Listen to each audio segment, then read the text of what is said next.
ನಮಸ್ಕಾರ ಸ್ನೇಹಿತರೆ.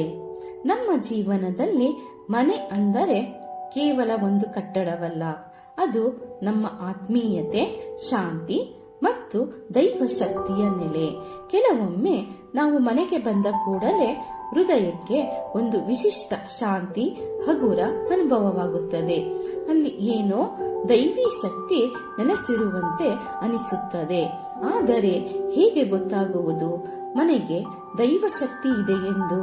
ಇದರ ಕೆಲವು ಖಚಿತ ಗುರುತುಗಳಿವೆ. ಇಂದಿನ ವಿಡಿಯೋದಲ್ಲಿ ನಾವು ಮನೆಯಲ್ಲಿ ದೈವ ಶಕ್ತಿ ಇರುವ 7 ವಿಶೇಷ ಲಕ್ಷಣಗಳು ಏನು ಎಂಬುದನ್ನು ವಿವರವಾಗಿ ತಿಳಿದುಕೊಳ್ಳೋಣ. 1. ಮನೆಯಲ್ಲಿ ಶಾಂತಿ ಮತ್ತು ಸಮಾಧಾನ. ದೈವ ಶಕ್ತಿ ಇರುವ ಮನೆಯಲ್ಲಿ ಯಾವಾಗಲೂ ಶಾಂತಿ ಆವರಿಸಿಕೊಂಡಿರುತ್ತದೆ. ಜಗಳ, ಕೋಪ, ಅಸಹನೆ ಇವೆಲ್ಲವೂ ಅಲ್ಲಿಗೆ ಪ್ರವೇಶಿಸಲು ಸಾಧ್ಯವಾಗುವುದಿಲ್ಲ. ಮನೆಯವರ ನಡುವೆ ಸದಾ ಪ್ರೀತಿ, ಪರಸ್ಪರ ಗೌರವ, ಒಗ್ಗಟ್ಟು ಇರುತ್ತದೆ. ಶಾಂತಿಯ ವಾತಾವರಣವೇ ದೈವ ಶಕ್ತಿಯ ಮೊದಲ ಗುರುತು. 2. ಹೂವಿನ ಅಥವಾ ಧೂಪದ ಪರಿಮಳ. ಇಂತಹ ಮನೆಯಲ್ಲಿ ಸಹಜವಾಗಿಯೇ ತಾಜಾ ಪರಿಮಳ ಹರಡುತ್ತದೆ. ಹೂವಿನ ಸುಗಂಧ, ಧೂಪದ ವಾಸನೆ ಮನಸ್ಸಿಗೆ ಶಾಂತಿ ನೀಡುತ್ತದೆ. ಕೆಲವೊಮ್ಮೆ ಕಾರಣವಿಲ್ಲದೆ ಸುಗಂಧ ಪರಿಮಳದ ಅನುಭವವಾಗುತ್ತದೆ. ಇದು ದೈವ ಶಕ್ತಿ ನೆಲೆಸಿರುವ ದೊಡ್ಡ ಗುರುತು. 3. ದುಷ್ಟ ಶಕ್ತಿಗಳಿಂದ ರಕ್ಷಣೆ.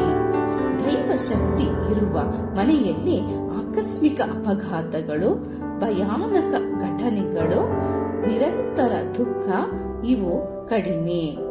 ಆ ಮನೆ ದೇವರ ಆಶೀರ್ವಾದದಿಂದ ಸದಾ ರಕ್ಷಿತವಾಗಿರುತ್ತದೆ. 4. ಸ್ವಚ್ಛತೆ ಮತ್ತು ಪಾವಿತ್ರ್ಯ. ಅಂತಹ ಮನೆ ಯಾವಾಗಲೂ ಶುದ್ಧವಾಗಿರುತ್ತದೆ. ಅಲ್ಲಿ ಅಶುದ್ಧತೆ, ಕಸ, ಅಜಾಗರೂಕತೆ ಕಾಣುವುದಿಲ್ಲ. ವಿಶೇಷವಾಗಿ ಪೂಜಾ ಕೋಣೆ ಯಾವಾಗಲೂ ಸ್ವಚ್ಛವಾಗಿರುತ್ತದೆ. ಸ್ವಚ್ಛತೆ ದೇವರ ಪ್ರಿಯ. ಇದು ದೈವ ಶಕ್ತಿಯ ಪ್ರಮುಖ ಗುರುತು. 5. ಸಕಾರಾತ್ಮಕ ಶಕ್ತಿ ಅನುಭವ. ಯಾವ ಮನೆಯಲ್ಲಿ ದೈವ ಶಕ್ತಿ ಇರುತ್ತದೋ ಅಲ್ಲಿ ಪ್ರವೇಶ ಮಾಡಿದ ತಕ್ಷಣವೇ ಮನಸ್ಸು ಹಗುರ, ತಾಜಾ, ಸಂತೋಷದಿಂದ ತುಂಬುತ್ತದೆ. ಅತಿಥಿಗಳು ಕೂಡ ಈ ಮನೆಯಲ್ಲಿ ಏನೋ ವಿಶೇಷ ಶಕ್ತಿ ಇದೆ ಎಂದು ಅನುಭವಿಸುತ್ತಾರೆ. 6. ಕನಸುಗಳಲ್ಲಿ ದೈವ ದರ್ಶನ. ಮನೆಯವರು ಆಗಾಗ ದೈವದ ಕನಸು ಕಾಣುವುದು, ಪವಿತ್ರ ಸಂಕೇತಗಳು ಬರುವುದು, ಕನಸಿನ ಮೂಲಕವೂ ದೈವ ಶಕ್ತಿ ತನ್ನ ಸನ್ನಿಧಿಯನ್ನು ತೋರಿಸುತ್ತದೆ. 7. ಐಶ್ವರ್ಯ ಮತ್ತು ಪ್ರಗತಿ. ದೈವ ಶಕ್ತಿ ನೆಲೆಸಿರುವ ಮನೆಯಲ್ಲಿ ಧನ, ಧಾನ್ಯ, ಐಶ್ವರ್ಯ, ಸಂತಾನ, ಸುಖ ಎಲ್ಲವೂ ಇರುತ್ತದೆ. ಆ ಮನೆಯಲ್ಲಿ ಯಾವ ಕಾರ್ಯ ಮಾಡಿದರೂ ಪ್ರಗತಿ ಕಾಣಿಸುತ್ತದೆ. ಇದು ದೇವರ ಆಶೀರ್ವಾದದ ನಿಜವಾದ ಗುರುತು. ನಿಮ್ಮ ಮನೆಯಲ್ಲಿ ಈ ಲಕ್ಷಣಗಳು ಕಂಡು ಬರುತ್ತಿದ್ದರೆ ಅದು ದೇವರ ಕೃಪೆ ಸದಾ ನಿಮ್ಮೊಡನೆ ಇರುವುದು ಎಂಬುದರ ಖಚಿತ ಗುರುತು. ದೈವ ಶಕ್ತಿ ಇರುವ ಮನೆ ಎಂದರೆ ಅದು ದೇವಾಲಯದಂತೆಯೇ ಪವಿತ್ರ. ಅಲ್ಲಿ ಶಾಂತಿ, ಸಂತೋಷ, ಐಶ್ವರ್ಯ ಸದಾ ನೆಲೆಸಿರುತ್ತದೆ.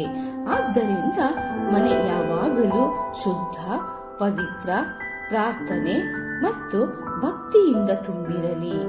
ಈ ವಿಡಿಯೋ ನಿಮಗೆ ಇಷ್ಟವಾದರೆ ಲೈಕ್ ಮಾಡಿ, ಕಮೆಂಟ್ ಮಾಡಿ.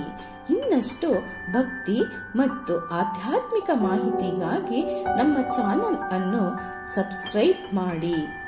ಎಲ್ಲರಿಗೂ ದೈವ ಶಕ್ತಿ ಸದಾ ಕಾಪಾಡಲಿ ಎಂದು ಹಾರೈಸುತ್ತೇನೆ. ಧನ್ಯವಾದಗಳು.